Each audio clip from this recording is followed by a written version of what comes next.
അസ്സലാമു അലൈക്കും വറഹ്മത്തുള്ളാഹി വബറകാതുഹു. അൽഹംദുലില്ലാഹ് നഹ്മദുഹു വനസ്തഈനുഹു വനതവക്കലു അലൈഹി നഊദു ബില്ലാഹി മിൻ ശുറൂരി അൻഫുസിനാ വമിൻ സയ്യിആതി അഅ്മാലിനാ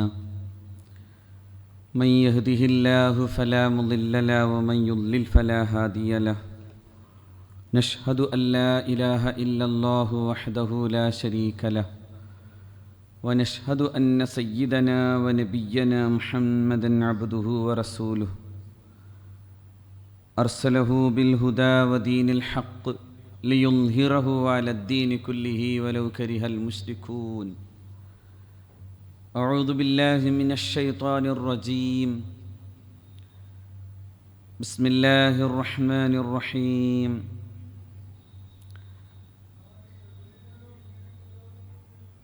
من أجل ذلك كتبنا على بني إسرائيل أنه من قتل نفسا بغير نفس أو فساد في الأرض فكأنما قتل الناس جميعا ومن أحياها فكأنما أحيا الناس جميعا.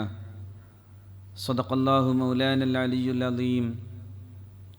اللهم صل على رسولك سيدنا ومولانا محمد الفاتح لما أغلق والخاتم لما سبق ناصر الحق بالحق والهادي إلى صراطك المستقيم حق قدره العظيم ومقداره العظيم وعلى آله وأصحابه وأتباعه إلى يوم الدين وسلم. സ്നേഹമുള്ള സത്യവിശ്വാസികളെ, അല്ലാഹു റബ്ബുൽ ഇസ്സത്ത് ഈ പരിശുദ്ധമായ വെള്ളിയാഴ്ചയിൽ നമ്മെ ഇവിടെ ഒരുമിച്ച് കൂട്ടിയതുപോലെ നാളെ ജന്നാത്തുൽ ഫിർദൗസിലും നാം ഏവരെയും അല്ലാഹു ഒരുമിപ്പിക്കുമാറാകട്ടെ. അല്ലാഹു നമ്മുടെ ഏവരുടെയും എല്ലാവിധ ദോഷങ്ങളും പുറത്തു മാപ്പാക്കുകയും എല്ലാ സദുദ്ദേശ ലക്ഷ്യങ്ങളും നിറവേറ്റാൻ തൗഫീഖ് നൽകുകയും അവസാനം അവൻ്റെ പൊരുത്തത്തിലായി മരിക്കാൻ നമുക്കേവർക്കും അനുഗ്രഹം ചൊരിയുകയും ചെയ്യട്ടെ. വളരെ വേദനാജനകമായ ഒരു സാഹചര്യത്തിലൂടെയാണ് നമ്മുടെ നാട് കടന്നു പോകുന്നത്.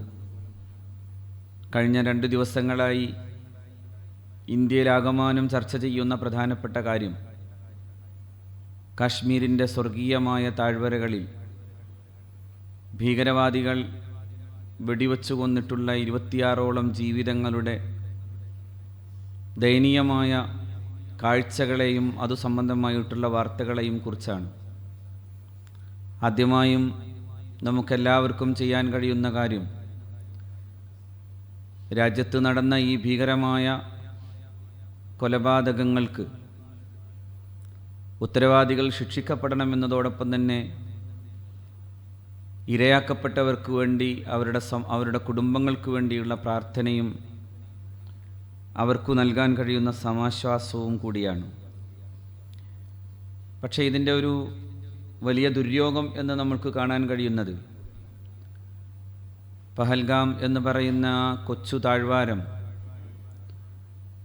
ഇന്ത്യയിലെ തന്നെ ഏറ്റവും മനോഹരമായ, പ്രത്യേകിച്ച് കാശ്മീരിലെ തന്നെ ഏറ്റവും സ്വർഗീയമായ താഴ്വാരം ഇത്തരമൊരു ഭീകരമായ പ്രവർത്തനത്തിന് ഇരയാക്കപ്പെടുമ്പോൾ ഏതെങ്കിലും തരത്തിലൊരു മതത്തിൻ്റെ നിറം കൊടുക്കാനുള്ള ശ്രമങ്ങൾ നിരന്തരമായി നടന്നുകൊണ്ടേയിരിക്കുകയാണ്. ഞാൻ അത്ഭുതത്തോടെ ആലോചിച്ചു പോകുന്ന ഒരു കാര്യം, ഏതു തരത്തിൽ കാശ്മീരികളെ അല്ലെങ്കിൽ മുസ്ലിങ്ങളെ സഹായിക്കാനായിരിക്കും ഇങ്ങനൊരു ഭീകരമായ പ്രവൃത്തി അങ്ങനെ ചില ആളുകൾ ചെയ്തിട്ടുണ്ടാവുക. ഇന്ത്യയിലെ പ്രത്യേക രാഷ്ട്രീയ സാഹചര്യം പോലും നാം കഴിഞ്ഞ ആഴ്ചയിലൊക്കെ ചർച്ച ചെയ്തതുപോലെ വഖഫ് സംബന്ധമായ ബില്ലുമായി ബന്ധപ്പെട്ടുകൊണ്ടുള്ള ചർച്ചകളിലെല്ലാം ഇന്ത്യയിലെ മതേതര കക്ഷികൾ വളരെ കൃത്യമായി തന്നെ ഇടപെടുന്നതും ശക്തമായി അത്തരം അരികുവൽക്കരിക്കുക എന്ന ഒരു സമീപനത്തിനെതിരായി ഇന്ത്യയുടെ ഭരണകൂടത്തിന് താക്കീത് നൽകുന്നതും നാം കേട്ടതാണ്. പിന്നെയും നാം കേട്ട ഏറ്റവും പ്രധാനപ്പെട്ട സന്തോഷകരമായൊരു വർത്തമാനം, ഇന്ത്യയുടെ പരമോന്നത നീതിപീഠം ഇതേ വിഷയം ചർച്ച ചെയ്യുമ്പോൾ ചോദിച്ച ചോദ്യങ്ങൾ, വഖഫ് ബില്ലുമായി ബന്ധപ്പെട്ടുകൊണ്ട് പ്രതിപക്ഷ നേതൃത്വം എന്തൊക്കെ ചോദ്യങ്ങളാണോ, എന്തൊക്കെ ആശങ്കകളാണോ ഉയർത്തിയത്, അതേ ആശങ്കകൾ അതേ സ്വഭാവത്തിലും അതേ ഗൗരവത്തിലും കൂടിയാണ് സുപ്രീം കോടതിയും ചോദിച്ചത്. ആ ചോദ്യം ഞാൻ കഴിഞ്ഞ ആഴ്ചയിൽ സൂചിപ്പിച്ച പോലെ വഖഫിലെ ഏറ്റവും പ്രധാനപ്പെട്ട ചില നിബന്ധനകളെ മാറ്റി എഴുതുമ്പോൾ വഖഫ് ബൈ യൂസർ പോലെയുള്ള ചില പ്രത്യേകമായ വിഷയങ്ങളിൽ അത് ഡിലീറ്റ് ചെയ്യുന്ന, അതെല്ലാം ഇല്ലാതാക്കുന്ന ഒരു പ്രത്യേക തരത്തിലുള്ള ഒരു ബില്ല് കൊണ്ടുവരുമ്പോൾ അതിനെതിരായി സുപ്രീം കോടതിയും ചോദിച്ച ചോദ്യം ഇതാണ്. നൂറ്റാണ്ടുകൾക്ക് പഴക്കമുള്ള നമ്മുടെ രാജ്യത്തെ പൈതൃക സ്വത്തുക്കളെന്ന് പറയപ്പെടാൻ പറ്റുന്ന വഖഫുകളിലെ പ്രധാനപ്പെട്ട സ്വത്തുക്കൾ, പ്രത്യേകിച്ച് ഡൽഹി ജുമാ മസ്ജിദ് പോലെയുള്ള സ്വത്തുക്കൾ ഇനി ഏത് ആധാരത്തിൻ്റെ അടിസ്ഥാനത്തിലാണ് തെളിയിക്കപ്പെടേണ്ടത് എന്ന ചോദ്യം സുപ്രീം കോടതി ചോദിക്കുന്നു. ആ ചോദ്യം ഇന്ത്യയുടെ പ്രതിപക്ഷ നേതൃത്വം ചോദിച്ച ചോദ്യമാണ്, ഇന്ത്യയിലെ മുസ്ലിങ്ങളുടെ ആശങ്കയാണ്. ഇത്തരമൊരു സന്നിഗ്ധ ഘട്ടം നമ്മുടെ മുമ്പിലുണ്ടാകുന്നു. ഗവൺമെൻറ്റിനെ സംബന്ധിച്ചിടത്തോളം സുപ്രീം കോടതിയുടെ ചോദ്യങ്ങൾക്ക് ഉത്തരം കൊടുക്കുക എന്ന് പറയുന്ന ഭരണഘടനാപരമായ നിർബന്ധിതാവസ്ഥ വരുന്നു. ഇന്ത്യയിലെ മുസ്ലിങ്ങളുടെ ഈ ഒരു പോരാട്ടത്തിൻ്റെ കൂടെ നിൽക്കാൻ രാജ്യത്തെ മതേതര കക്ഷികൾ ഏതു ഭേദങ്ങളെയും മാറ്റിവെച്ച് ഒരുമിച്ച് കൂടുന്നു. 370 എന്ന അനുച്ഛേദം എടുത്തുകളഞ്ഞുകൊണ്ട് ഭരണഘടനാപരമായി കാശ്മീരികൾക്ക് നൽകപ്പെടേണ്ടിയിരുന്ന അവരുടെ ഒരു സ്റ്റാറ്റസ് ഇല്ലാതാക്കപ്പെട്ടതിൻ്റെ ശേഷം പിന്നീട് കാശ്മീരികൾ അവരുടെ നിരാശാകയത്തിൽ നിന്ന് പതുക്കെ പതുക്കെ എഴുന്നേറ്റ് വന്ന് ജനാധിപത്യ മാർഗത്തിലൊരു ഭരണ സംവിധാനം കൊണ്ടുവന്ന് പിന്നെ അതിനുശേഷം അവർ ജീവിക്കാൻ തുടങ്ങുന്ന ഒരു സമയമായി വരുന്നു. ഈ സമയത്തൊരാക്രമണം കൊണ്ട് ആര് ലക്ഷ്യം വെച്ചു എന്ന ചോദ്യം യുക്തിഭദ്രമായി നമുക്കൊക്കെ ചോദിക്കാവുന്നതാണ്. കാരണം ഇങ്ങനൊരു സാഹചര്യത്തിൻ്റെ മുമ്പിൽ നിൽക്കുമ്പോൾ അതും ഓരോ അക്രമിയും ഓരോ ഇരയെയും വിളിച്ചു നിർത്തിയിട്ട് പേര് ചോദിക്കുകയും കലിമ ചൊല്ലിക്കുകയും ചെയ്യുന്നു എന്നൊക്കെ പറയുമ്പോൾ അതിൻ്റെ ഉള്ളടക്കത്തിൽ ഉണ്ടാകുന്ന ആഴമുള്ള എന്തൊക്കെയോ ചില ദുരുദ്ദേശങ്ങളെക്കുറിച്ചെല്ലാം ഏത് സാധാരണ മനുഷ്യനെയും ചിന്തിപ്പിക്കാവുന്നതാണ്. എങ്ങനെയാണ് മുസ്ലിം എന്ന ഒരു പേര് വച്ചുകൊണ്ട് മനുഷ്യരെ, നിരപരാധിയെ കൊല്ലാൻ തീരുമാനിക്കുക എന്നത് നമുക്ക് മതപരമായിട്ടുള്ള ഒരു ആശയത്തിൻ്റെയും വെളിച്ചത്തിൽ സ്ഥാപിക്കാൻ പറ്റാത്ത കാര്യമാണ്. പരിശുദ്ധ ഖുർആൻ ഇങ്ങനെ തന്നെയാണ് വളരെ കൃത്യമായി പറഞ്ഞു വച്ചത്.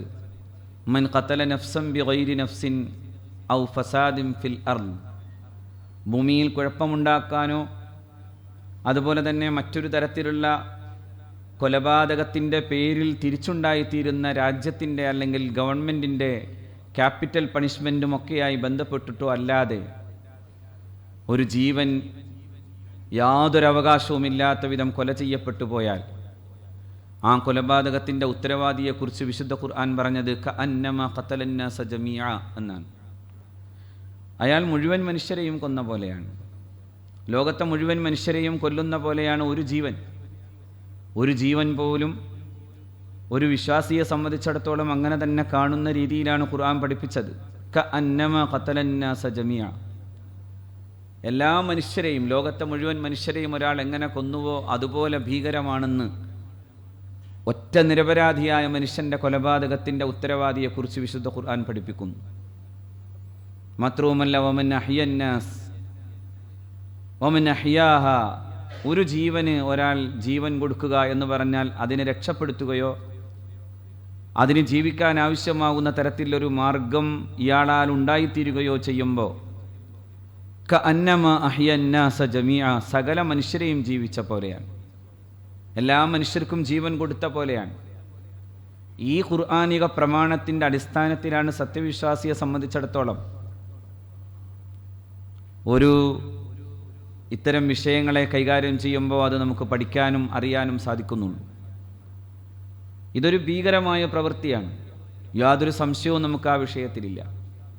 പക്ഷേ അതിൻ്റെ സാഹചര്യങ്ങൾ ഞാൻ നേരത്തെ പറഞ്ഞ പോലെ ഒരിക്കലും അതൊരു മുസ്ലിം പക്ഷത്ത് നിന്ന് ഒരു മുസ്ലിമിനെ സഹായിക്കാൻ എന്ന രീതിയിലാണെങ്കിൽ അതിലൊരു യുക്തിയും നമുക്ക് കാണാൻ സാധിക്കാത്ത ഒരു രാഷ്ട്രീയ സാമൂഹിക സാഹചര്യം നമ്മുടെ രാജ്യത്തുണ്ട്. ഇങ്ങനെ ഒന്ന് വരുന്നത് വഴി എന്താണ് ഉണ്ടായതെന്ന് നമുക്കെല്ലാവർക്കും അറിയാം. ഇന്ത്യയിലെ മുസ്ലിങ്ങളെ മുഴുക്കെ തന്നെ ഒരുതരം ഭീകരവാദികളാക്കി ചിത്രീകരിക്കാനുള്ള നിരന്തരമായ ശ്രമങ്ങൾക്ക് കൂടുതൽ ബലം നൽകുന്നു എന്നതല്ലാത്ത മറ്റൊന്നും ഇതുവഴി ഉണ്ടായിട്ടില്ല. അതുകൊണ്ടാണ് ഞാൻ ഇതിനെ ഊന്നിപ്പറയാൻ കാരണം, ഈ ഭീകരത ആര് സൃഷ്ടിച്ചതാണെങ്കിലും അത് ആര് സ്പോൺസർ ചെയ്തതായാലും അന്വേഷണ വിധേയമാക്കേണ്ടതാണ്. രാജ്യം അത് സംബന്ധമായിട്ടുള്ള കൃത്യമായ അന്വേഷണങ്ങൾക്ക്, കൃത്യമായിട്ടുള്ള അതിൻ്റെ വ്യക്തമായ അന്വേഷണങ്ങൾക്ക് നിരന്തരമായി ശ്രമിക്കേണ്ടതാണ് എന്നതോടൊപ്പം തന്നെ ഇതുകൊണ്ട് മുസ്ലിങ്ങൾക്ക് എന്തെങ്കിലും പ്രയോജനം കിട്ടും എന്നൊക്കെ പറയുന്ന തരത്തിലുള്ള ചില പ്രസ്താവനകൾ ചില ഇടങ്ങളിൽ നിന്ന് വരുമ്പോൾ അതേത് രീതിയിലാണെന്ന് യുക്തി കൊണ്ടുപോലും നമുക്ക് സമ്മതിക്കാൻ കഴിയുന്നില്ല എന്നാണ് ഞാൻ പറയാൻ കാരണം. പക്ഷെ അവിടെ നമ്മൾ ചില മനുഷ്യരെ കണ്ടു. ആ മനുഷ്യരും മുസ്ലിങ്ങളായിരുന്നു, ആ മനുഷ്യരും കാശ്മീരികളായിരുന്നു. ആ മനുഷ്യർ ചെയ്ത പണി എന്തായിരുന്നു എന്ന് കേരളത്തിൽ തന്നെ ഈ 26ഓളം വരുന്നവർ കൊല ചെയ്യപ്പെടുന്നതിൻ്റെ ഭാഗമായി കശ്മീരിൽ പോയി കൊല ചെയ്യപ്പെട്ടു പോയ വയോധികനായ ആ സഹോദരൻ്റെ പുത്രി തന്നെ പറഞ്ഞു, ഞാൻ അവിടെ 2 സഹോദരന്മാരെ ഉപേക്ഷിച്ചിട്ടാണ് പോകുന്നതെന്ന്. ആ 2 സഹോദരന്മാർ അദ്ദേഹത്തിൻ്റെ അല്ലെങ്കിൽ അവരുടെ പിതാവിലോ മാതാവിലോ ജനിച്ച സഹോദരന്മാരെന്ന അർത്ഥത്തിലല്ല, മറിച്ച് അവർ പറഞ്ഞത് പിതാവ് കൊല ചെയ്യപ്പെട്ടതിൻ്റെ ദുഃഖഭാരത്താൽ കഥനഭാരത്താൽ നിൽക്കുന്ന നേരത്ത് മോർച്ചറിയിലേക്ക് പോകാനും വരാനും അതോടൊപ്പം തന്നെ അത്തരം കാര്യങ്ങളുമായി ബന്ധപ്പെട്ടുകൊണ്ടുള്ള മറ്റു യാത്രകൾക്കുമെല്ലാം ജ്യേഷ്ഠാനുജന്മാരെ പോലെ കൂടെ നിന്ന 2 സഹോദരന്മാരുണ്ടായിരുന്നു. ഒരാളുടെ പേര് മുസാഫിർ എന്നാണ്, മറ്റൊരാളുടെ പേര് സമീർ എന്നാണ്. ആ 2 പേരെയും കൂടി ആ സഹോദരി, കേരളത്തിൻ്റെ സഹോദരി, ആ സഹോദരി പറഞ്ഞു വച്ചു, അവരെ ഞാൻ സഹോദരന്മാരെന്നാണ് വിളിച്ചത്. എന്തുകൊണ്ടെന്നാൽ അവരുമായി ഞാൻ വിട പറയുന്ന നേരത്ത് അത്രമേൽ സഹോദര ദുഃഖം പോലെ ഒരു ദുഃഖമായിരുന്നു ഞാൻ അനുഭവിച്ചത് എന്നതാണ്. കാരണം അവർ ആ രീതിയിലാണ് ഈ പാവപ്പെട്ട സഹോദരിയോട് തൻ്റെ അച്ഛൻ മരിച്ചുപോയ പിടഞ്ഞു വീഴുന്ന കാഴ്ച കാണേണ്ടി വന്നിട്ടുള്ള ആരതി എന്ന് പറയുന്ന സഹോദരിയോട് അങ്ങനെയാണ് നല്ല രീതിയിൽ പെരുമാറിയത് എന്ന് തന്നെ പറയുന്നു. മറ്റൊരു ജീവനും കൂടി നമ്മളവിടെ കണ്ടു. അദ്ദേഹത്തിൻ്റെ പേര്, ആ ചെറുപ്പക്കാരൻ്റെ പേര് സയ്യിദ് ആദിൽ ഷാ കാശ്മീരി എന്നാണ്. വലിയൊരു പേരിൻ്റെ ഉടമസ്ഥനായ ആ ചെറുപ്പക്കാരൻ ആ താഴ്വാരങ്ങളിൽ കുതിരസവാരി പരിശീലിപ്പിക്കുകയും അതിനാവശ്യമാകുന്ന സഹായം ചെയ്യുകയും ചെയ്യുന്ന, അങ്ങനെ തൻ്റെ ഉപജീവനം നടത്തുന്ന സഹോദരനാണ്. അദ്ദേഹം ചെയ്ത പണി ഈ നിരപരാധികൾ വെടിവെച്ച് കൊല്ലപ്പെടുന്നു എന്ന് കാണുമ്പോൾ തൻ്റെ ജീവൻ പണയം വെച്ചുകൊണ്ട് ഈ ഭീകരവാദികളുടെ കൈകളിൽ നിന്ന് തോക്കു വാങ്ങിയിട്ട് തിരിച്ചു വെടിവെക്കാൻ വേണ്ടി ശ്രമിക്കുകയും ആ ബലപ്രയോഗത്തിനിടയിൽ വെടിയേറ്റു മരിക്കുകയും ചെയ്തയാളാണ്. അവരുടെ മതം ചർച്ച ചെയ്യപ്പെടാതിരിക്കുകയും ഈ ഭീകരന്മാരുടെ മതം ചർച്ച ചെയ്യപ്പെടുകയും ചെയ്യുന്നിടത്താണ് നമ്മൾ കാണുന്ന ഈ ഗൂഢതന്ത്രങ്ങളുടെ വലിയ വിഹ്വലതയെ നമുക്ക് തിരിച്ചറിയാൻ കഴിയേണ്ടത്. യഥാർത്ഥത്തിൽ ഒരു മതത്തെയും കുറിച്ച് ഞാൻ അങ്ങനെ പറയുന്നില്ല. മതങ്ങൾ എന്ന് പറയുന്നത് പഠിപ്പിച്ചു തരുന്നത് പലതരങ്ങളിൽ പല രീതിയിൽ മനുഷ്യത്വത്തെക്കുറിച്ച് പറയാതെ ഒരു മതത്തിനും മുന്നോട്ട് പോകാനേ കഴിഞ്ഞിട്ടില്ല. എന്നാൽ അതോടൊപ്പം തന്നെ കുട്ടി വായിക്കേണ്ടതുണ്ട്.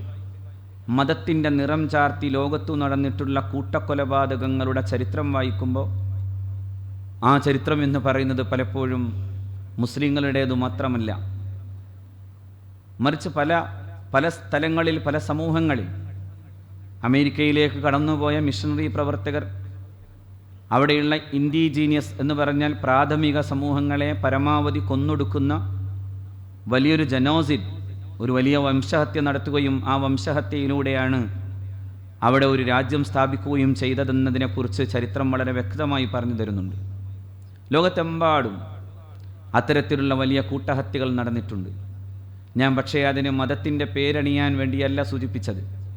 പക്ഷേ ഇതൊക്കെ പറയുമ്പോൾ എവിടെയെങ്കിലും ഒരു മതമുദ്ര കാണുന്നിടത്ത് അതിലൊരു താടി വന്നാൽ അല്ലെങ്കിൽ ഒരു തലയെക്കെട്ട് വന്നാൽ മാത്രമായി അതിൻ്റെ പേരിൽ മതം ചാർത്തുമ്പോൾ ഉണ്ടാക്കേണ്ട ഒരു കാര്യം, ചിലരൊക്കെ പറയുന്നത് പോലെ ലോകത്താകപ്പാടെ നടന്ന കൊലപാതകങ്ങളൊക്കെ മുസ്ലിങ്ങളുടേതാണ് ഉത്തരവാദിത്വത്തോടുകൂടെ പറയുമ്പോൾ, ഇവിടെ ഹിരോഷിമയും നാഗസാക്കിയും തുടങ്ങി ഹിറ്റ്ലർ ഉൾപ്പെടെയുള്ളവർ കൊന്നു തള്ളിയിട്ടുള്ള മനുഷ്യരുടെ ജീവൻ്റെ ചരിത്രത്തെക്കുറിച്ചുള്ള ഓർമ്മകളുടെ മുമ്പിൽ അതിനൊന്നും അത്തരമൊരു വർണ്ണം കൊടുക്കാതിരിക്കുന്നു എന്ന് പറയുന്നത് ഈ കൊലപാതകങ്ങളോ ഇത്തരം ഭീകരപ്രവർത്തനങ്ങളോ ഈ യുദ്ധങ്ങളോ ഈ ഏകാധിപത്യമോ ഇത്തരത്തിലുള്ള അടക്കി വാഴലുകളോ നടത്തിയവർക്ക് മതമായിരുന്നില്ല അവരെ പ്രചോദിപ്പിച്ചത്, അവരവരുടെ സ്വാർത്ഥതകളായിരുന്നു.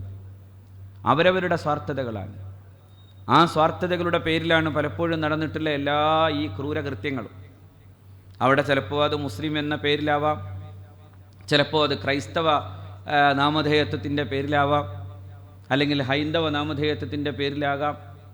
ഇന്ത്യ കണ്ട ഏറ്റവും വലിയ ഒരു മനുഷ്യൻ, മാടപ്രാവിനെപ്പോലെ ശാന്തമായി ജീവിച്ച ഒരാൾ, ഇന്ത്യയുടെ സ്വാതന്ത്ര്യ സമര പോരാട്ടങ്ങൾക്ക് നേതൃത്വം കൊടുക്കുമ്പോഴും ഒരു ജീവനും പൊലിയാതിരിക്കാൻ വേണ്ടി ഏറ്റവും കൂടുതൽ ശ്രദ്ധിച്ചയാൾ, ചൗര സംഭവം ഉണ്ടാകുമ്പോൾ ഇനി എൻ്റെ ഈ ദേശീയ പ്രസ്ഥാനത്തിൻ്റെ എല്ലാ മൂവ്മെൻറ്റും ഇനി മുതൽ ഞാനിതാ മാറ്റിവച്ചിരിക്കുന്നു എന്ന് പറയുമ്പോൾ ശുദ്ധ മതേതരവാദി കൂടിയായിട്ടുള്ള നെഹ്റു പോലും പിണങ്ങിപ്പോകുന്ന വിധം അത്ര കണിശമായ മാനവ സ്നേഹം പഠിപ്പിച്ചയാളായിരുന്നു പ്രഗത്ഭനായ ഇന്ത്യയുടെ രാഷ്ട്രപിതാവ് മഹാത്മാഗാന്ധി. ഗാന്ധി കയ്യിൽ പിടിച്ച ഒരു ഗ്രന്ഥം ഭഗവത്ഗീതയാണ്. അതേ ഗാന്ധിയുടെ ഇടനെഞ്ചിലേക്ക് വെടിയുതിർത്തയാളും കയ്യിൽ പിടിച്ചിരുന്ന ഗ്രന്ഥം ഭഗവത്ഗീതയാണ്. പക്ഷേ അതിൻ്റെ അർത്ഥം ഈ രണ്ടു ഗ്രന്ഥങ്ങളല്ല, ഒരേ ഗ്രന്ഥം രണ്ടു തരത്തിൽ കാണാനും അറിയാനും സാധിക്കുന്ന രണ്ടു മനുഷ്യരെ ഇത് പ്രതിനിധീകരിക്കുന്നു. ഒരു ഭാഗത്ത് ക്രൂരമായ നരവേട്ടയ്ക്ക്, ക്രൂരമായ ഹിംസക്ക് അതിനാവശ്യമാകുന്ന തരത്തിലുള്ള വ്യാഖ്യാനങ്ങൾ ഉണ്ടാക്കാൻ ഈ രീതിയിൽ ഈ ഗ്രന്ഥങ്ങളെ ഉപയോഗിച്ചു എന്നതാണ് സത്യം. അവർക്കാർക്കും ഈ മതവുമായോ അല്ലെങ്കിൽ മതത്തിൻ്റെ ഈ സംഹിതകളുമായോ ഒരു ബന്ധവും കൽപ്പിക്കാൻ നമുക്ക് കഴിയില്ല. പരിശുദ്ധ റസൂൽ സ്വല്ലല്ലാഹു അലൈഹി വസല്ലമ തങ്ങൾ പഠിപ്പിക്കുന്നുണ്ട്. ചില കാലങ്ങളിൽ ചില സമയങ്ങളിൽ വരുന്ന ആളുകളുടെ പ്രത്യേകതയെക്കുറിച്ച് പറയുമ്പോൾ അള്ളാഹുവിൻ്റെ റസൂൽ സ്വല്ലല്ലാഹു അലൈഹി വസല്ലമ തങ്ങൾ പറഞ്ഞു, അവർ മതത്തിൻ്റെ വേഷമണിയുകയും അതുപോലെ തന്നെ അവർ മതത്തിൻ്റെ പേരിൽ വലിയ അർത്ഥത്തിലുള്ള ജിഹാദുകൾ പ്രഖ്യാപിക്കുകയും ചെയ്യും. പക്ഷേ അവരുടെ പ്രത്യേകത അള്ളാഹുവിൻ്റെ റസൂൽ പറഞ്ഞു, ആ വിഭാഗത്തിൻ്റെ പ്രത്യേകത എന്ന് പറയുന്നത് അഹദാസുൽ അസ്നാൻ, ചെറുപ്പക്കാരാണ്, സുഫഹാ ഉൽ അഹ്ലാം, വിഡ്ഢികളാണ്, യഖൂലൂന മിൻ ഖൈരി ഖൗലിൽ ബരിയ, നല്ല മനുഷ്യരൊക്കെ പറയുന്ന വർത്താനമൊക്കെ അവർ പറയും, പക്ഷേ ലാ യുജാവിസു ഈമാനുഹും ഹനാജിറഹും, അവരുടെ തൊണ്ടക്കുഴിയിലേക്ക് അവരുടെ ഈമാൻ ഇറങ്ങിയിട്ടില്ല. ഇങ്ങോട്ടിറങ്ങാത്ത വർത്താനാണിതല്ല. ഇങ്ങോട്ടിറങ്ങാത്ത വർത്തമാനം എന്ന് പറഞ്ഞാൽ മതത്തിൻ്റെ ആത്മാവിനെ തിരിച്ചറിയാത്ത വർത്തമാനം. ചിലത് അള്ളാഹുവിൻ്റെ പ്രവാചകൻ സ്വല്ലല്ലാഹു അലൈഹി വസല്ലം പറഞ്ഞു, കാരിരുമ്പിൻ്റെ മനസ്സുള്ളവർ എന്നാണ്. കാരിരുമ്പിൻ്റെ മനസ്സുള്ളവർ മുസ്ലിങ്ങൾ ആണെന്നല്ല അള്ളാഹുവിൻ്റെ പ്രവാചകൻ പറഞ്ഞത്, അത് ഇസ്ലാമിൻ്റെ തത്വസംഹിതക്കെതിരാണ്. കാരിരുമ്പിൻ്റെ മനസ്സായിരുന്നില്ല മുഹമ്മദ് മുസ്തഫയുടെ മനസ്സ് സ്വല്ലല്ലാഹു അലൈഹി വസല്ലം. പരിശുദ്ധ ഖുർആൻ പലപ്പോഴും ഖുർആൻ തന്നെ അള്ളാഹുവിൻ്റെ പ്രവാചകനെ വിശേഷിപ്പിച്ചതിൽ ഏറ്റവും മനോഹരമായ പ്രയോഗം ഫബിമാ റഹ്മത്തിൻ മിനല്ലാഹി ലിൻത ലഹും എന്നാണ്. നബിയെ, അള്ളാഹുവിൻ്റെ പ്രത്യേകാനുഗ്രഹത്താൽ എത്രമേൽ സൗമ്യമായിട്ടാണ് നബിയെ ആളുകളോടങ്ങ് പെരുമാറിയത്. ശത്രുവിനോടും മിത്രത്തോടും ആരോടും അള്ളാഹുവിൻ്റെ പ്രവാചകൻ്റെ പെരുമാറ്റ രീതി അങ്ങനെയായിരുന്നു. ആളുകൾ വരുമ്പോൾ കഠിനമനസ്കനായ, ഹൃദയശൂന്യനായ, യാതൊരു തരത്തിലും ഉദാരഭാവമില്ലാത്ത, ഒരുതരം ശക്തമായ സ്വഭാവമുള്ള ഒരാളെ അല്ല നബി സല്ലല്ലാഹു അലൈഹി വസല്ലമയിൽ കണ്ടത്. മറിച്ച് പ്രവാചകൻ തിരുമേനി സല്ലല്ലാഹു അലൈഹി വസല്ലമയിൽ കണ്ടത് ലോലഹൃദയനായ, സൗമ്യഭാവമുള്ള, ഏറ്റവും കൂടുതൽ കൃപാലുവായി നിൽക്കുന്ന മുഹമ്മദ് മുസ്തഫ സല്ലല്ലാഹു അലൈഹി വസല്ലമയാണ്. അതുകൊണ്ടാണ് ഖുർആൻ തന്നെ അങ്ങനെ പറയാൻ കാരണം, വലൗ കുന്ത ഫല്ലൻ ഗലീദൽ ഖൽബ് ലം ഫല്ലു മിൻ ഹൗലിക്, അങ്ങെങ്ങാനും കഠിനഹൃദയനും അങ്ങെങ്ങാനും ദുസ്വഭാവിയുമായിരുന്നുവെങ്കിൽ ആളുകൾ അങ്ങയുടെ ചുറ്റുവട്ടത്തുണ്ടാകുമായിരുന്നില്ല. എത്ര വലിയ ക്രൂരമായ പീഡനങ്ങൾ ഏൽക്കേണ്ടി വരുന്ന കാലത്ത് പോലും നബി തിരുമേനി സല്ലല്ലാഹു അലൈഹി വസല്ലമയുടെ പരിശുദ്ധ ജീവിതം അവിടുന്ന് നമുക്ക് കാണിച്ചു തന്നിട്ടുള്ളതെല്ലാം ഏറ്റവും സൗമ്യമായിരുന്നു, ഏറ്റവും കൃപാലുതയായിരുന്നു, കാരുണ്യമായിരുന്നു. നമ്മൾ പലപ്പോഴും ഉദ്ധരിച്ച പോലെ ഭീകരമായ പീഡനങ്ങൾ ഏറ്റുവാങ്ങിയ നേരത്ത് പോലും അള്ളാഹുവിൻ്റെ പ്രവാചകൻ സല്ലല്ലാഹു അലൈഹി വസല്ലമ തങ്ങൾ ആ ശത്രുനിരയെ മുഴുവൻ നശിപ്പിക്കാനുള്ള അള്ളാഹുവിൻ്റെ കൽപ്പനയുമായി വരുന്ന സയ്യിദുനാ ജിബ്രീൽ അലൈഹിസ്സലാമിനോട് പോലും ഈ സമൂഹത്തിൻ്റെയും തലമുറകളിൽ പരിശുദ്ധ ദീൻ ഏറ്റുവാങ്ങാൻ ആളുകൾ ഉണ്ടാകൂലേ എന്ന് ചോദിച്ചയാളാണ് പുണ്യനബി സല്ലല്ലാഹു അലൈഹി വസല്ലം. മക്കയിലേക്കുള്ള പ്രവേശന സമയത്തും പ്രവാചകൻ തിരുമേനി സല്ലല്ലാഹു അലൈഹി വസല്ലം ചെയ്തത് ചരിത്രത്തിൽ എല്ലാവരും തന്നെ സൂചിപ്പിച്ച പോലെ ലാ തസ്രീബ അലൈക്കുമുൽ യൗം എന്നായിരുന്നു. നിങ്ങളോട് പ്രതികാരമെടുക്കാൻ ഞാനില്ലെന്നായിരുന്നു. പ്രതികാരമെടുക്കലല്ല, മറിച്ച് അവരോട് സൗമ്യമായി പെരുമാറുകയും അവർക്ക് ദയാപൂർവം അവരോട് ക്ഷമയിൽ അവരോട് ഉദാരതയിൽ പെരുമാറുകയും ചെയ്യുന്ന രീതിയാണ് മുഹമ്മദ് മുസ്തഫ സല്ലല്ലാഹു അലൈഹി വസല്ലം കാണിച്ചത്. ഞാനിത് ഇങ്ങനെ പ്രത്യേക സാഹചര്യത്തിൽ പറയാൻ കാരണം, ഇതിന് ഒരു യുക്തിയും, നമ്മൾ ഈ പറയുന്ന ചില ആളുകൾ ആരോപിക്കുന്ന ആരോപണത്തിനൊരു യുക്തിയുമില്ല എന്നതുകൊണ്ടാണ്. ഒരിക്കലും മതത്തെ അങ്ങനെ കാണാൻ കഴിയില്ല. മതം പറഞ്ഞു തരുന്നതെല്ലാം സത്യത്തിനും നന്മക്കും ധർമ്മത്തിനും ഉദാരതയ്ക്കും വേണ്ടിയുള്ള ആഹ്വാനങ്ങളാണ്. ആരാണ് മുസ്ലിം എന്ന് പറയുന്നിടത്തും റസൂൽ പറഞ്ഞു, അൽ മുസ്ലിം മൻ സലിമ ലിസാനുഹു മൻ സലിമ നാസു മിൻ ലിസാനിഹി വയദിഹി. ജനങ്ങൾ, ആളുകൾ, അങ്ങനെയാണ് അള്ളാഹുവിൻ്റെ റസൂൽ സല്ലല്ലാഹു അലൈഹി വസല്ലം പറഞ്ഞു. മൻ സലിമൻ നാസ്, ജനങ്ങൾ രക്ഷപ്പെടുന്നു, മിൻ ലിസാനിഹി വയദിഹി, അവൻ്റെ കയ്യിലും അവൻ്റെ നാവിൻ്റെയും ഉപദ്രവത്തിൽ നിന്ന് ആളുകൾ രക്ഷപ്പെടുന്ന വിധം ജീവിക്കാൻ കാണിച്ചു കൊടുക്കാൻ കഴിയുന്നയാളാണ് മുസ്ലിം. അതായത് അവൻ്റെ കയ്യിൻ്റെ ദോഷം എന്ന് പറയുന്നത് അക്രമമാണ്, നാവിൻ്റെ ദോഷം എന്ന് പറയുന്നത് അവൻ മറ്റുള്ളവരെ അപമാനിക്കുന്ന വിധത്തിലുള്ള അത്തരം പ്രവൃത്തികൾ പറഞ്ഞു നടക്കുകയും ചെയ്യുന്നയാളാണ്. ഇത് രണ്ടും ഒരു മുസ്ലിമിന് പാടില്ലാത്തത് കൊണ്ടാണ് അൽ മുസ്ലിം, ആരാണ് മുസ്ലിം എന്ന് പുണ്യനബി സല്ലല്ലാഹു അലൈഹി വസല്ലം പറഞ്ഞു. ആ മുസ്ലിമിൻ്റെ പ്രത്യേകത മൻ സലിമന്നാസു മിൻ ലിസാനിഹി വയദിഹി, അവൻ്റെ കൈയും അവൻ്റെ നാവും അതിൽ നിന്ന് ജനങ്ങൾ രക്ഷപ്പെട്ടിരിക്കുന്നു. സലിമന്നാസ്, ജനങ്ങൾ രക്ഷപ്പെട്ടിരിക്കുന്നു. ആരാണ് മുഅ്മിൻ എന്ന് പറയുന്നിടത്തും അങ്ങനെ തന്നെയാണ് പുണ്യനബി സല്ലല്ലാഹു അലൈഹി വസല്ലം പറഞ്ഞത്. മൻ അമിനന്നാസു എന്നാണ്, ജനങ്ങൾ നിർഭയരായിരിക്കുന്നു. ചിലയിടത്ത് മുസ്ലിം എന്ന് തന്നെയും റിവായത്തുണ്ട്, അതോടൊപ്പം തന്നെ ഇങ്ങനെയുമുണ്ട്, മൻ അമിനന്നാസ്, ജനങ്ങൾ നിർഭയരായിരിക്കുന്നു. അവനുണ്ടാക്കുന്ന അതിക്രമത്തിൽ നിന്ന് ജനങ്ങൾ നിർഭയരാകുന്ന വിധം ജീവിച്ചു കാണിച്ചു കൊടുക്കാൻ കഴിയുന്ന ഒരാൾക്കേ അയാൾക്കാണ് മുസ്ലിം എന്ന് പറയാൻ കഴിയുക എന്നാണ് അള്ളാഹുവിൻ്റെ പ്രവാചകൻ സല്ലല്ലാഹു അലൈഹി വസല്ലം പറഞ്ഞത്. വല്ലദീ നഫ്സി ബിയദിഹി, ആരുടെ കരങ്ങളിലാണോ എൻ്റെ ആത്മാവ് കുടികൊള്ളുന്നത് ആ പടച്ച തമ്പുരാനെ തന്നെ സത്യം. ലാ യദ്ഖുലുൽ ജന്നത അബ്ദുൻ ലാ യഉമനു ജാറുഹു ബവാഇഖഹ്, ലാ യഉമനു ജാറുഹു ബവാഇഖഹ്, ഒരടിമയും സ്വർഗത്തിൽ പ്രവേശിക്കൂല. എപ്പോ ലാ യഉമനു ജാറുഹു ബവാഇഖഹു, അവൻ്റെ അയൽപ്പക്കത്തുള്ള ആരും, അതിന് ഏതെങ്കിലും മതമോ ജാതിയോ പ്രത്യേക വർണ്ണമോ ദേശമോ ഒന്നുമില്ല, അങ്ങനെ ഇല്ലാത്ത എല്ലാ മനുഷ്യരും അവൻ്റെ ഉപദ്രവത്തിൽ നിന്ന് രക്ഷപ്പെടാൻ അതിലൊക്കെ നിർഭയമായി അവന് ആ അയൽപ്പക്കത്ത് ജീവിക്കുന്നവർക്ക് നിൽക്കാൻ കഴിയാത്തൊരവസ്ഥയിലും ഒരു സത്യവിശ്വാസിയായ മനുഷ്യൻ സ്വർഗത്തിൽ പ്രവേശിക്കുന്നില്ലെന്നാണ് അള്ളാഹുവിൻ്റെ പ്രവാചകൻ സല്ലല്ലാഹു അലൈഹി വസല്ലം പഠിപ്പിച്ചത്. എന്ന് വെച്ചാൽ അതിൻ്റെ അർത്ഥം എന്താ? നമ്മുടെ അയൽപ്പക്കത്ത് ജീവിക്കുന്നവന് നമ്മളെക്കുറിച്ച് ഒരിക്കൽ പോലും തോന്നരുത് ഇയാൾ അപകടകാരിയാണ്, ഇയാൾ ഭീകരവാദിയാണ്, അല്ലെങ്കിൽ ഇയാൾ ഉപദ്രവകാരിയാണ്. ഭീകരവാദി എന്ന് പറയുന്ന ഈ പുതിയ ടെർമിനോളജി ആരൊക്കെ കൊണ്ടുവന്നാലും അതിനല്ല, ഇയാൾ ഉപദ്രവകാരിയാണെന്ന് പറയുന്ന തരത്തിലുള്ള ഒന്നും. അതാണ് പുണ്യനബി പറഞ്ഞത്, ലാ യഉമനു ജാറുഹു ബവാഇഖഹു, അയൽക്കാരന് ഇവൻ്റെ ശല്യമുണ്ടാകുമെന്ന ഭയം നിലനിൽക്കെ പോലും അയാൾക്ക് സ്വർഗത്തിൽ കടക്കാൻ കഴിയില്ല എന്ന് പറഞ്ഞു പരിശുദ്ധ റസൂൽ സ്വല്ലല്ലാഹു അലൈഹി വസല്ലം. എന്ന് പറഞ്ഞാൽ നമ്മുടെ നാട്ടിലെ അയൽക്കാരൻ സർട്ടിഫിക്കറ്റ് കൊടുക്കാത്ത ഒരാളും സ്വർഗത്തിൽ പോകൂല എന്ന് വരൂലേ? അയൽപ്പക്കത്ത് ജീവിക്കുന്ന മാധവൻകുട്ടി പറയണം അയാൾ അക്കാര്യത്തിൽ അർഹനാണ്. എന്തുകൊണ്ടെന്നാൽ അയാൾ ജീവിച്ച കാലത്ത് ഞങ്ങൾക്ക് സ്വസ്ഥമായി ശാന്തമായി ഒരു ഉപദ്രവത്തെയും ഭയക്കാതെ ജീവിക്കാൻ സാധിക്കുമായിരുന്ന വിധം ഒരു കരുതലുള്ള അയൽക്കാരനായിരുന്നു അദ്ദേഹം എന്ന് പറയണം എന്നല്ലേ പുണ്യനബി സല്ലല്ലാഹു അലൈഹി വസല്ലം പറഞ്ഞത്? നിങ്ങൾ ആലോചിച്ച് നോക്കൂ. അങ്ങനെയാണെങ്കിൽ അയൽക്കാരൻ എന്നതിനെ പോലും പറയുന്നുണ്ട് പ്രവാചകൻ. അയൽക്കാരൻ എന്ന് പറയുന്നത് തൊട്ടടുത്ത വീട്ടുകാരൻ മാത്രമല്ല, അതെല്ലാ വശത്തേക്കും 40ഓളം വീടുകളെന്ന് പറയുന്ന, അങ്ങനെ കൂട്ടുമ്പോൾ വലിയൊരളവിൽ വരുന്ന ഒരു ഗ്രാമം പോലെ വിശാലമായി നിൽക്കുന്ന ഒരു ജനതയും ഈ സത്യവിശ്വാസിയായ മനുഷ്യൻ്റെ അയൽപ്പക്ക കൂട്ടങ്ങളിൽ പെടുന്നു എന്നാണ് അള്ളാഹുവിൻ്റെ പ്രവാചകൻ സല്ലല്ലാഹു അലൈഹി വസല്ലം പഠിപ്പിച്ചത്. അങ്ങനെ ആലോചിച്ച് നോക്കൂ നിങ്ങൾ. റസൂൽ ഇത്ര കൂടി പറഞ്ഞിട്ടുണ്ട്. അയൽക്കാരനെക്കുറിച്ച് പറയാൻ ഒരിക്കൽ ജിബ്രീൽ വന്നു അലൈഹിസ്സലാം.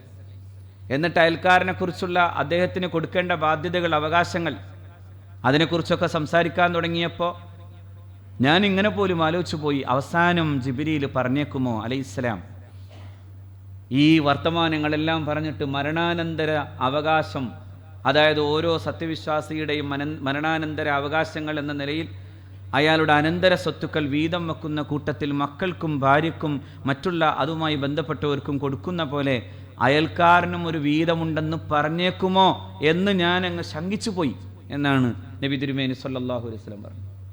എന്ന് പറഞ്ഞാൽ അത്രയേറെ കടപ്പാടുകളെക്കുറിച്ച് പുണ്യനബി പറയുന്നു. നിന്റെ വീട്ടിൽ പാകം ചെയ്യാൻ വേണ്ടി നീ എവിടെന്നെങ്കിലും വാങ്ങിക്കൊണ്ടുവരുന്ന ഒരു പലഹാരവുമായി നീ വീട്ടിലേക്ക് വരുമ്പോൾ നിന്റെ വീട്ടിലെ കുഞ്ഞുങ്ങൾക്കത് കൊടുക്കാനുള്ള ശ്രമത്തിനിടയിൽ അത് കിട്ടാതെ പോകുന്ന അയൽപ്പക്കത്തെ കുഞ്ഞ് അവിടെ എങ്ങാനും കാണുന്ന വിധം നിന്റെ കയ്യിൽ നിന്റെ ബഡ്ജറ്റ് തികയില്ലെങ്കിൽ അത് ഉള്ളിൽ വെച്ച് കൊടുത്താലും ആ കുഞ്ഞിന് ബുദ്ധിമുട്ടുണ്ടാക്കി നിന്റെ അയൽപ്പക്കാരനെ ഉപദ്രവിക്കരുതേ എന്ന് പറയുന്നുണ്ട് മുഹമ്മദ് മുസ്തഫ സ്വല്ലല്ലാഹു അലൈഹി വസല്ലം.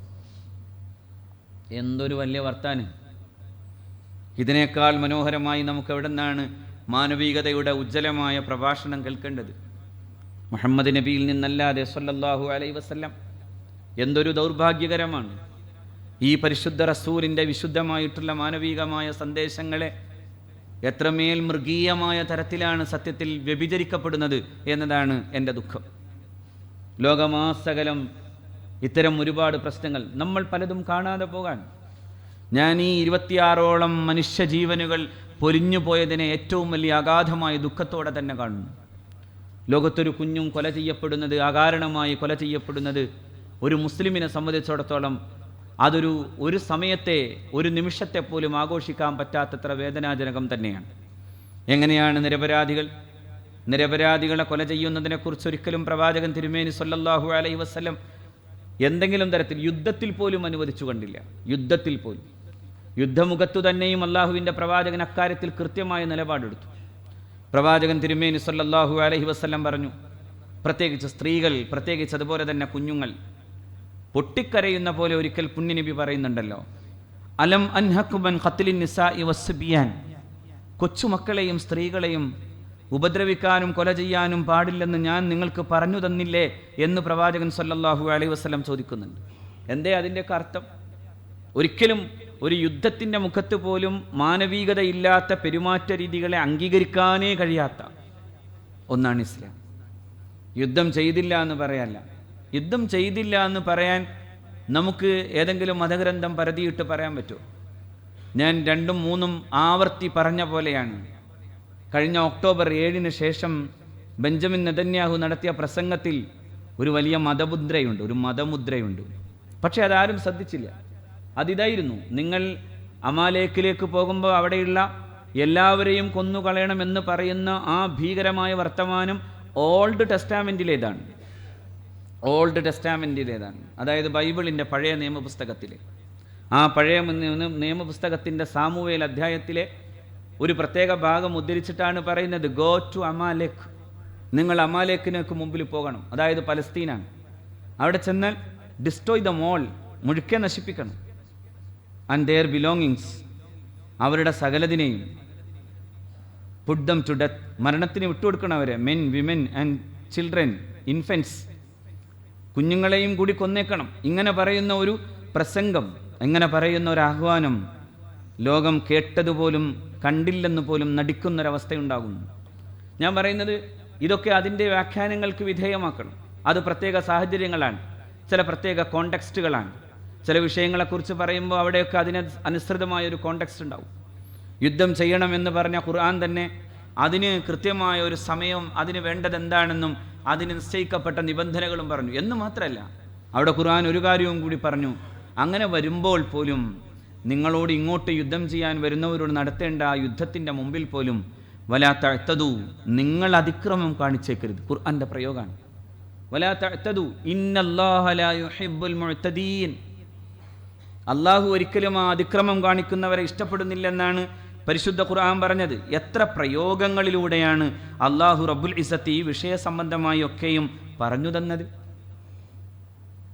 ഒരു സ്ഥലത്ത് ഇങ്ങനെ കൂടി പറഞ്ഞു, ചില സമയങ്ങളിൽ സമൂഹത്തിൽ അധർമ്മം വാഴുകയും അക്രമം പെരുക്കുകയും ചെയ്യുമ്പോൾ അടിസ്ഥാനപരമായ പ്രതിരോധം വേണ്ടിവരാൻ ചിലപ്പോഴൊക്കെ അതിന് സാഹചര്യം ഒരുങ്ങേണ്ടി വരുമ്പോൾ അതിനെക്കുറിച്ച് പറഞ്ഞപ്പോഴും അള്ളാഹു പറഞ്ഞു, അങ്ങനെയും സംഭവിച്ചില്ലെങ്കിൽ ലഹുദ്ദിമത്ത് സവാമിഉ വബിയഉം വമസാജിദു വസ്വലവാത്ത് ലഹുദ്ദിമത്ത് സവാമിഉ വബിയഉം വസലവാത്തുൻ വമസാജിദ്. പരിശുദ്ധ ഖുർആനാണ് പറയുന്നത്.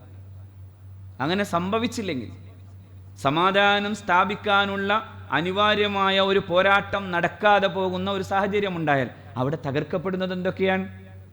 എന്താ ഖുർആന്റെ താല്പര്യം? ഖുർആൻ പറയാണ് അവിടെ തകർക്കപ്പെടുന്നത് ക്ഷേത്രങ്ങളാണ്, സിനഗോഗുകളാണ്, ജൂത ദേവാലയങ്ങളാണ്, ചർച്ചുകളാണ്, മസ്ജിദുകളാണ്.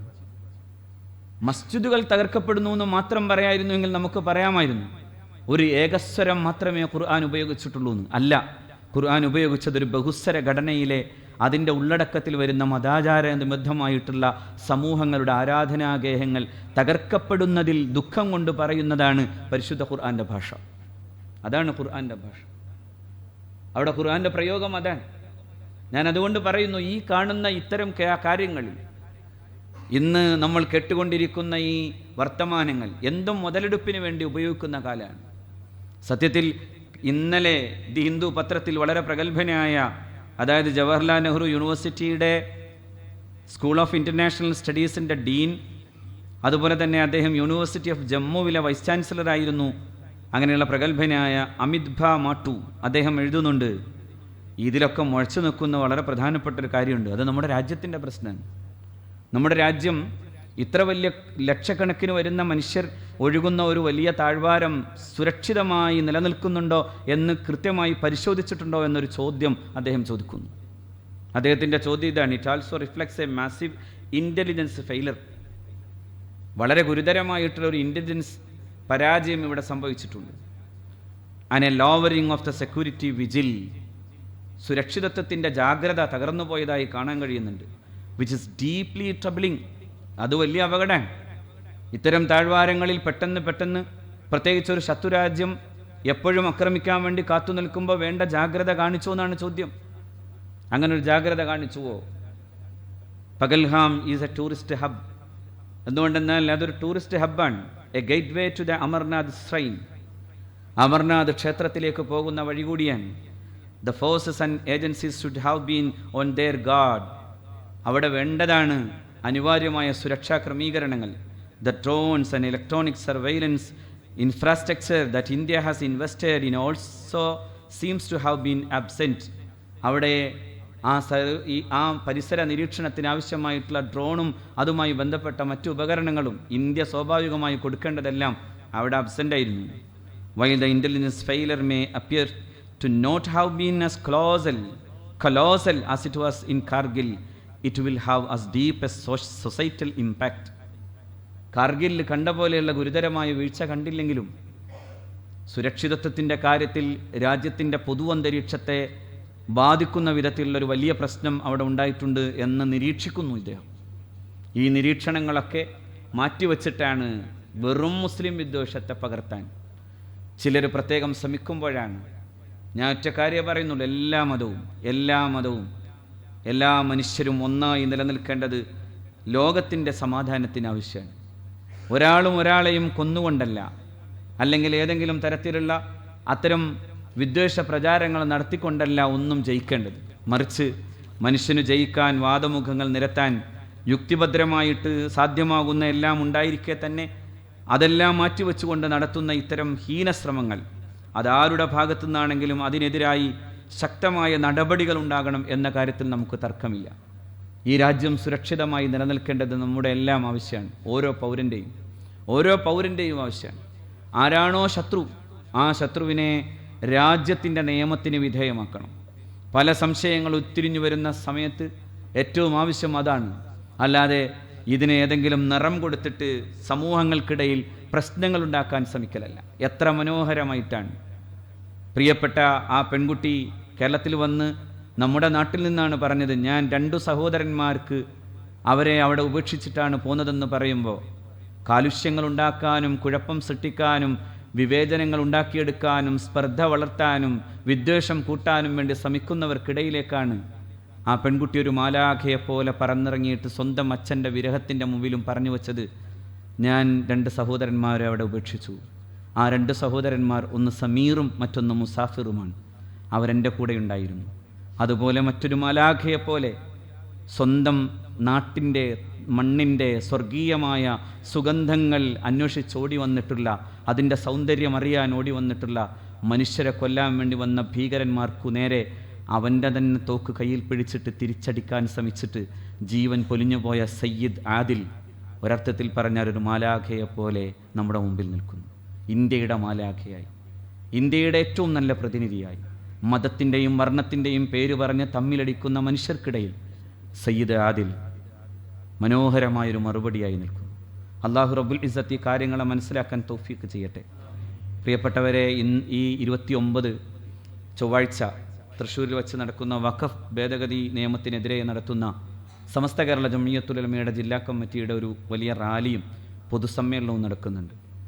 അവിടെ എല്ലാവരും ഒരുമിച്ച് കൂടേണ്ടതും സമ്മേളിക്കേണ്ടതും നമ്മുടെ എല്ലാവരുടെയും ആവശ്യമാണ്. ഈ വിവേചനത്തിനെതിരായിട്ടുള്ള നിയമ പോരാട്ടം, ജനാധിപത്യപരമായ പോരാട്ടം നമ്മളല്ലാത്ത മറ്റൊന്നുമല്ല ഉദ്ദേശിക്കുന്നത്. കാരണം അവിടെ എല്ലാം ആവശ്യം എല്ലാ മനുഷ്യരും, ഈ രാജ്യത്തെ എല്ലാ പൗരനും ഒരുമിച്ചു നിന്ന് പറയേണ്ട ഒരു കാര്യം, ഈ രാജ്യം അങ്ങനെ കലാപങ്ങൾക്കും വിദ്വേഷത്തിനും വിട്ടുകൊടുക്കപ്പെടാൻ പാടില്ലാത്തതാണ്. ഇവിടെ എല്ലാവരും ഒരുമിച്ച് ജീവിക്കേണ്ടതാണ്. എല്ലാവരുടെയും മതാവകാശങ്ങൾ അതെല്ലാം സ്വതന്ത്രമായി നടത്തപ്പെടാൻ സാധിക്കുന്ന ഒരു ഭരണഘടനയാണ് ഇന്ത്യക്കുള്ളത്. അതുകൊണ്ട് ഈ വഖഫ് ഭേദഗതി ബില്ല് സത്യത്തിൽ ചെയ്യുന്ന പണി മുസ്ലിങ്ങളെ ബാധിക്കുന്ന പ്രശ്നം എന്ന അർത്ഥത്തിൽ മാത്രമല്ല, ഭരണഘടനയുടെ മൂല്യങ്ങളെ, അതാണ് ഏറ്റവും പ്രധാനം, ഭരണഘടനയുടെ മൂല്യങ്ങളെ അത് തകർത്തു കളയുന്നു. ഭരണഘടന പറഞ്ഞു തരുന്ന മതസ്വാതന്ത്ര്യത്തെ, ഭരണഘടന പറഞ്ഞു തരുന്ന ന്യൂനപക്ഷ അവകാശങ്ങളെ മുഴുവനും ഇല്ലായ്മ ചെയ്യുന്ന വിധം, അതൊരു തരത്തിൽ പറഞ്ഞാൽ ഒരു കോൺസ്റ്റിറ്റ്യൂഷണൽ വയലേഷനായി മാറുന്ന അങ്ങനെ ഒരു സംഗതി ഇതിൻ്റെ ഉള്ളിലുണ്ടെന്ന ബോധ്യത്തോടുകൂടെ അതിനെതിരായിട്ട് നടക്കുന്ന ഈ സംരക്ഷണ റാലി പരിപാടി വിജയിപ്പിക്കാൻ നിങ്ങളുടെ ഭാഗത്തു നിന്ന് എല്ലാ നിലക്കുമുള്ള സഹകരണവും സാന്നിധ്യവും ഉണ്ടാകണമെന്ന് പ്രത്യേകം ഉണർത്തുന്നു. അതുപോലെ തന്നെ തൃശ്ശൂർ ജൂബിലി മെഡിക്കൽ കോളേജ് ആശുപത്രിയിൽ മെഡിക്കൽ ഐസിയുയിൽ കിടക്കുന്ന ചെറ്റുപുഴ താമസിക്കുന്ന അബ്ദുൽ വഹാബ് എന്ന സഹോദരൻ്റെ രോഗശമനത്തിന് വേണ്ടി പ്രത്യേകം ദ്വാരക്കാൻ വേണ്ടി പറഞ്ഞിട്ടുള്ള അല്ലാഹു റബ്ബുൽ ഇസ്സത്ത് അദ്ദേഹത്തിൻ്റെ രോഗം ശിഫാ ചെയ്തു കൊടുക്കട്ടെ. അതുപോലെ നമ്മുടെ മാതാക്കൾ, ബന്ധപ്പെട്ടവർ പലരും ദുആ കൊണ്ട് വസിയത്ത് ചെയ്ത സഹോദരന്മാർ, ഉമ്മയ്ക്ക് വേണ്ടി ദ്വാരക്കാൻ വേണ്ടി ഒരു സഹോദരൻ, അങ്ങനെ തന്നെയാണ് നമ്മളെല്ലാവരും. മാതാവ് അല്ലാഹു റബ്ബുൽ ഇസ്സത്ത് എല്ലാവരുടെയും ഉമ്മമാർക്ക് അല്ലാഹു ആഫിയത്തും ദീർഘായുസ്സും നൽകി അനുഗ്രഹിക്കട്ടെ. അസാസിലെ വിദ്യാർത്ഥികൾക്ക് വേണ്ടതെല്ലാം ചെയ്തു കൊടുക്കുന്ന പ്രിയപ്പെട്ട സഹോദരന്മാർ, പ്രവാസികളുമല്ലാത്തവരുമായ സഹോദരന്മാർ, അർഹമുർ റഹീമീനായ റബ്ബേ, അവർക്കെല്ലാം രണ്ടു ലോകവും നീ വിജയിപ്പിച്ചു കൊടുക്കണേ തമ്പുരാനെ. ആമീൻ ബിറഹ്മതിക യാ അർഹമർ റഹീമീൻ. അസ്സലാമു അലൈക്കും വറഹ്മത്തുള്ളാഹി വബറകാതുഹു.